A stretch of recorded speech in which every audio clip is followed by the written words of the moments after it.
तो गाइस कैसे हैं आप सब लोग। क्रॉनिकल्स ऑफ अ सेंट के एपिसोड 81 के साथ हाजिर हो। तो इस एपिसोड की शुरुआत में हमें सी ऑफ ज़्यूमो के अंदर एक रेस्टोरेंट का सीन दिखाते हैं जहां पर कुछ कल्टीवेटर्स आपस में बैठे बहस खा रहे होते हैं। वो सभी लोग वहां पर बातें कर रहे होते हैं और साथ ही वो बता रहे होते हैं कि ईवल फाइटिंग सेक्टर जो है पूरी तरह से बर्बाद हो चुका है। वहां पर एक लड़का जिसके ऊपर 100 डे किल ऑर्डर था, उस लड़के ने ईवल सेक्टर के सभी एल्डर्स को मार डाला और उनके मेन एल्डर यानी उनके हेड को मारकर उसके बाद अब बाकी के सभी लोगों ने इसे अपना हेड मान लिया है। लगता है कि अब यहाँ पर पावर स्ट्रगल जो पूरी तरह से चेंज हो चुकी है। उनमें से एक कहता है कि मैंने वहां पर उस बंदे को अपनी आंखों से देखा था, वो बहुत ज्यादा अजीब है। उसकी कल्टीवेशन लेवल सिर्फ और सिर्फ कोर फॉर्मेशन स्टेज में है, लेकिन कोई भी दूसरा कोर फॉर्मेशन स्टेज का कल्टीवेटर उसके सामने टिक नहीं सकता। एक कहता है कि मैंने उसे देखा था कि उसने अपने पीछे बहुत सारी लाशें लटकाई हुई थी, वो सारी लाशें लेकर ऐसे जा रहा था जैसे कोई डेथ गॉड हो। एक कल्टीवेटर को दिखाता है कि जो कि उन सभी की बातों को सुन रहा था और उन सभी में काफी ज्यादा इंटरेस्टेड हो रहा है। तो वहां पर एक लड़का जो ज्यादा शोर मचाकर उन सभी के सामने बातें कर रहा था। पता नहीं शायद उसने यहाँ पर हमारे वैंगलिन को देखा भी है या नहीं, लेकिन वो उनके सामने लंबी लंबी छोड़ रहा होता है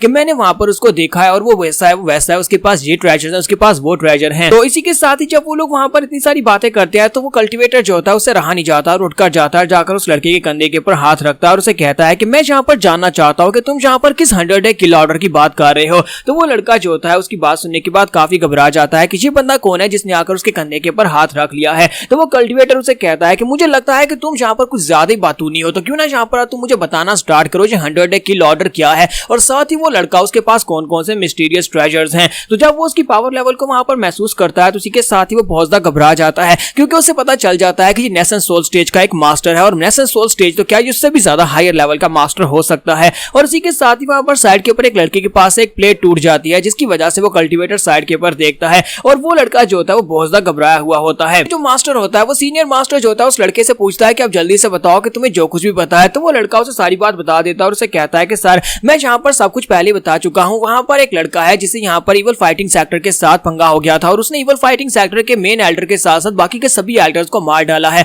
और अब वो वहां पर ईवल फाइटिंग सेक्टर का नया सेक्टर लीडर बन चुका है और उसके ऊपर 100 डे किल ऑर्डर भी है। तो ये सारी बातें सुनने के बाद एल्डर जो होता है यानी वो सीनियर एल्डर जो होता है वहां पर उस लड़के को मार डालता है और कहता है कि मैं जब से यहाँ पर बैठा हूँ तुम तब से यहाँ पर बकवास किए जा रहे थे और मुझे तुम्हारी आवाज बिल्कुल पसंद नहीं आई। और इसी के साथ ही वो साइड के ऊपर उस लड़के से कहता है कि जो जिसके हाथ से वहां पर प्लेट टूटी थी वो उसे कहता है कि ओए लड़के तुम यहाँ पर आओ। तो वो कहता है सर क्या आप मुझसे कह रहे हैं? तो वो कहता है हाँ मैं तुम्ही से कह रहा हूँ। जब जब यहाँ पर उस कल्टीवेटर की बात होती है तुम्हारी हार्ट बीट बहुत ज्यादा तेज हो रही है, मुझे लगता है कि तुमने उस कल्टीवेटर को खुद अपनी आंखों से देखा है। तो वो कहता है हाँ सर मैं यहाँ पर आपसे झूठ नहीं बोलूंगा, मैंने उस लड़के को अपनी आंखों से देखा है। तो वो कहता है कि चलो जल्दी से बताओ उसका कल्टीवेशन लेवल क्या है। तो वो वेटर उसे कहता है कि सर उसका cultivation level early stage core formation stage है। और इस वजह से वो सीनियर कल्टीवेटर काफी ज्यादा गुस्सा आता है, उसे लगता है कि शायद ये झूठ बोल रहा है। तो उसके सामने अपना सर झुकाता है और कहता है कि सर सर सर मैं यहाँ पर झूठ नहीं बोल रहा, प्लीज मुझे यहाँ पर अपनी माँ की कसम मैं बिल्कुल सच बोल रहा हूँ। उस लड़के की कल्टीवेशन लेवल जब वो पहली बार यहाँ पर हमारे सी ऑफ ज़्यूमो के नैंडो सिटी में आया था उस वक्त उसकी कल्टीवेशन लेवल जो थी कोर फॉर्मेशन स्टेज में भी नहीं थी और उसके बाद अब वो यहाँ पर early stage core formation stage में है।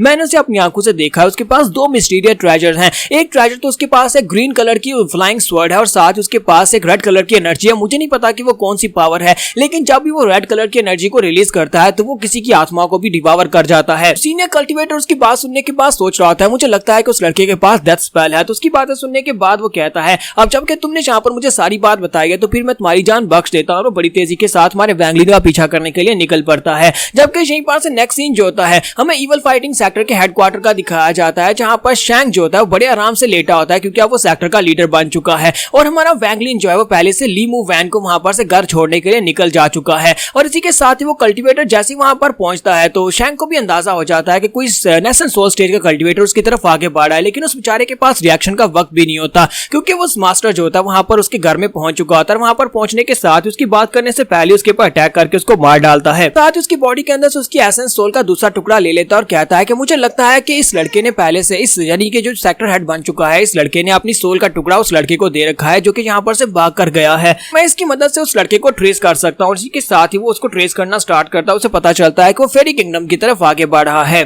तो वो सीनियर मास्टर जो होता है बड़ी तेजी के साथ भागता हुआ उसके पीछे जाता है ताकि उसे पकड़ सके। तो हमारा वैंगलिन जो होता है वो मिस ली मूवैन को अपने साथ लेकर बड़ी तेजी के साथ आगे की तरफ बढ़ रहा होता है। तो वो लोग जैसे वहां पर फेरी कंट्री के करीब पहुंच रहे होते हैं वो सी ऑफ ज़्यूमो को पार करने के करीब होते हैं, लेकिन साथ ही वहां पर आसपास की फॉग जो होती है वो क्रिस्टलाइन होना शुरू हो जाती है क्योंकि हर बार यहाँ पर साल के एक हिस्से में ऐसा होता है कि जहाँ पर जो फॉग होती है वो इतनी ज्यादा डेंस हो जाती है कि ऐसे लगता है जैसे यहाँ पर पानी हो, लेकिन असल में ये पानी नहीं होता, ये बहुत ज्यादा डेंस फॉग होती है। और ये वाला फिनोमिना हमारी ली मूवैन पहले भी देख चुकी है। है तो वो कहती है कि जब पहले साल में जहाँ पर आई थी मैं इसे देखकर बहुत ज्यादा हैरान हुई थी, लेकिन उस वक्त मैं केव के अंदर ही थी, मैं फॉर्मेशन की प्रोटेक्शन में थी, इसी वजह से मैं इसे डायरेक्टली देख नहीं पाई थी, लेकिन अब मैं जहाँ पर इसको डायरेक्टली देख पा रही हूँ। और साथ ही वहाँ पर हंसना शुरू कर देती है। तो मानो वैंगलिन उसकी तरफ देखता है और काफी हैरान होता है कि अब इसे क्या हो गया है। तो वो हल्का सा ब्लश कर रही होती है और साथ ही सोच रही होती है कि पिछले 4 साल मैंने इसके साथ यहाँ पर गुजारे हैं और मेरे 4 साल बहुत ज्यादा कमाल के थे, इसके साथ मैंने यहाँ पर काफी कुछ नया एक्सपीरियंस किया है। मानो वैंगलिन उसे कहता है कि मेरा जहाँ पर जो पहली बार है मैं इतनी डेंस फॉग को देख रहा हूँ जो बिल्कुल पानी की तरह लग रही है, क्योंकि वो भी वहां पर क्लोज डोर कल्टीवेशन में था, इसी वजह से उसने यहाँ पर सी ऑफ ज़ूमो की खूबसूरती को नहीं देखा था। और इसी के साथ ही वो दोनों वहां पर से आगे की तरफ बढ़ते हैं, जबकि हमारे वैंगलिन को कुछ महसूस होता है, उसे महसूस होता है जैसे उसका पीछा किया जा रहा हो, क्योंकि डेंस फॉग जो है वो इतनी डेंस होती है कि वो रास्ते से हट रही होती है, तो उसकी हटने की वजह से फ्लक्चुएशंस होती हैं। तो वैंगलिन कहता है कोई हमारे पीछे आ रहा है। वो मिस ली वो वैन से कहता है कि मुझे लगता है कि हमें स्पीड पकड़नी होगी क्योंकि हमें यहाँ पर से जल्दी निकलकर जाना होगा। तो वैंगलिन सोच रहा होता है कि जितनी तेजी के साथ डेंस फॉग आसपास हटती जा रही है और एक सेत में हट रही है, इसका मतलब है कोई ना कोई तो हमारे पीछे आ रहा है, और जितने बीस यहाँ पर हैं वो सारे के सारे रास्ते से साइड के ऊपर हट रहे हैं, इसका मतलब है कि उस कल्टीवेटर का पावर लेवल भी नेशन सोल स्टेज या फिर उससे हायर हो सकता है। तो वैंगलिन जो होता है अपने पास स्पिरिचुअल वाटर निकालता है, उसको पीता है और अपनी एनर्जी को रिप्लेनिश करता है और कहता है कि हमें और भी तेजी से भागने की जरूरत है। जबकि दूसरी तरफ से वो सीनियर मास्टर अपनी गॉड के ऊपर बैठकर बड़ी तेजी के साथ उसका पीछा कर रहा था और कहता है कि लड़के ने अपनी स्पीड पकड़ ली, लगता है कि उसे पता चल गया कि मैं उसके पीछे हूं, लेकिन वो कब तक मुझसे भाग पाएगा। तुम्हारा वैंगलिन कहता है कि हमारे पीछे जो भी बंदा है उसकी स्पीड बहुत ज्यादा है, हम लोग यहाँ पर नहीं निकल पाएंगे। वहीं पर रास्ते में जाते हुए मिस ली वो वैन जो होती है पीछे की तरफ घूमती है, अपनी फॉर्मेशंस को एक्टिवेट करती है। वो फॉर्मेशंस के साथ उसे वहां पर थोड़ी देर के लिए ब्लॉक करने की कोशिश करती है। वो कहती है कि कम से कम इसकी मदद से हम लोग उसे थोड़ी देर के लिए स्लो कर सकते हैं,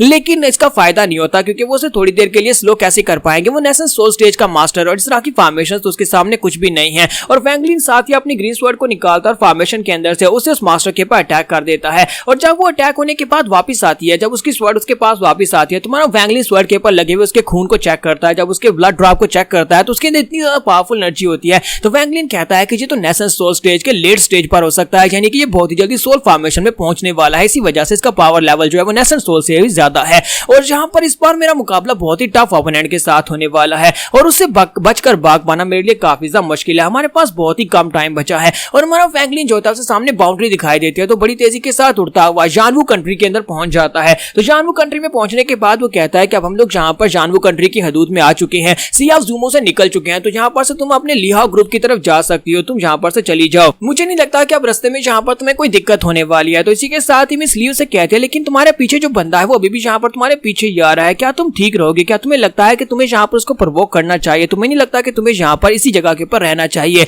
मेरे सेक्टर के लोग तुम्हारी मदद करेंगे, अपने लोही सेक्टर के एल्डर से इस बारे में बात कर सकती हो, वहाँ पे नेशनल सोल स्टेज के मास्टर्स है। तुम्हारा वैंगलिन से कहता है कि नहीं, इस बात की जरूरत नहीं है। और साथ ही वो अपने पास से उसका सोल एसेंस निकालता और कहता है कि मैंने तुम्हारे पास से तुम्हारा सोल एसेंस लिया था, मैं इसे वापस कर रहा हूँ और साथ ही इसके अंदर मेरी एनर्जी भी शामिल है, जिसकी वजह से तुम्हारी एनर्जी काफी ज्यादा बढ़ जाएगी। और यहाँ पर कोर फॉर्मेशन स्टेज के नीचे जितने भी लोग हैं वो सारे के सारे तुम्हारे सामने कोई भी खतरा नहीं है, तुम उनसे आसानी से निमट सकती हो और वापस सेफली घर पहुंच जाओगी। और साथ ही हमारा वैंगलिन अपने पास से कॉल्ड्रॉन भी निकाल कर उसे दे देता और कहता है कि मेरे लिए ये बिल्कुल बेकार है, तुम जाओ जाकर इसकी मदद से और ज्यादा पिल्स बनाओ। और साथ ही वो उसे कहता है कि अब मेरे पास ज्यादा वक्त नहीं है, वो एल्डर यहाँ पर पहुंचने वाला है, मुझे यहाँ से निकलना होगा। और हमारा वैंगलिन से बाय बोलने के बाद वहां पर चला जाता है, जबकि मिस ली वैन वहां पर खड़ी खड़ी सोच रही होती है काश हम लोग इस जिंदगी में दोबारा एक दूसरे से मिल पाएं। और यहीं पर हमारी एपिसोड 81 का एंड हो जाता है। तो एपिसोड की एक्सप्लेनेशन अच्छी लगी हो तो कमेंट करके जरूर बताइएगा और वीडियो को लाइक करना मत भूलिएगा। Thank you.